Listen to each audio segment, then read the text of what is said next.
Acho que eu já comecei. Será que eu comecei? Comecei. Bom, estamos em Itanhaém. Até agora a gente não tirou nenhuma foto da nossa viagem e estamos prestes a ir embora. Bom, como não tem foto pra tirar, não tem nada pra fazer, e o fuzuê da minha família está lá fora, vamos fazer um vídeo das meninas arrumando as malas. Essa é a Bruninha, dobrando suas toalhas. Bru, dá um oizinho. Eu fui mostrar com o meu cabelo e mandei assim, ó, que louco! Será que sua cabelo tá ressecada então? Imagina! Será que a praia fez bem com o meu cabelo? Mas ela adorou. Look da Gabi, chinelo. Você tem em cima da minha bolsa. Olha só, então eu tô de chinelo. Olha aqui. Não, não quero, né? Eu quero minha toalha. Encharcou, viu? Vamos olhar a paisagem. Passarinhos cantando. Vamos com os dentes ajeitados. Já.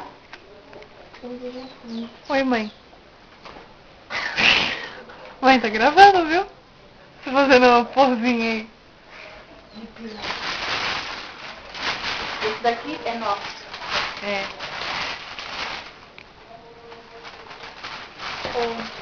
Vou dar uma dormidinha, né? Não, filha, para. Tinha uma Bruna lá.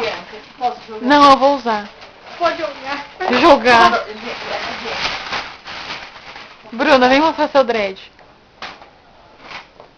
A cara de feliz. Ela gostou, só que não tá com vergonha de falar que esse gostou. daqui é meu, nosso. É?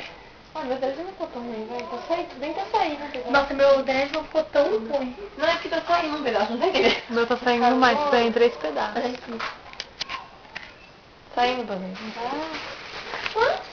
Eu vou fumar os dentes. Maria, da Bruna de fora. Maravilha. Nossa, eu vou trabalhar com a escola de cabelo, né? Eu sou... Maravilha. É a toalha, fica bem a sua? Pega a luva, pega os biquíni, que eu vou pôr dentro da Lá sacola. na cozinha tem um monte de saquinho vazio, ó, um monte. Vai chegar, os biquíni vão chegar lá em